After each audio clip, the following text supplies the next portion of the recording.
Fox. Here, this noun verb combination plays an important role. In most of the IAS examination or competitive examination, the students do make errors in this. You know, they will be asking various in written examination.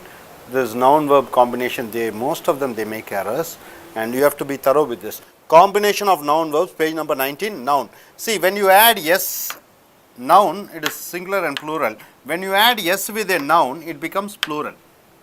When you add yes with a singular, it becomes yes in a verb, it becomes singular. When you add yes with a noun, it becomes plural. When you add yes in a verb, it becomes singular. Here, singular noun and singular verb should join together. Plural noun and plural verb should join together. Here, boy, it should be always boy eats. Boy's combination with the verb, boys eat.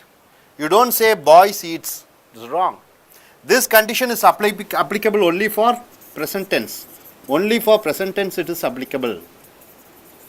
Only for present tense. You see, on the verb, all singulars, ends with yes, ends with yes, is, ends with yes, has, ends with yes, does, ends with yes, bites. So, all the verbs in the singular format, it ends with yes.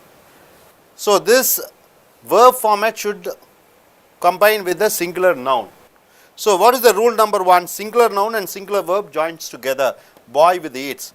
Plural noun and plural verb joins together, boys eat. Number 3, singular noun doesn't join with plural verb, boy, it doesn't join with plural, boy eat. No. Next, plural noun and singular verb doesn't join together. So, boys eats doesn't join together. This is applicable only for present tense.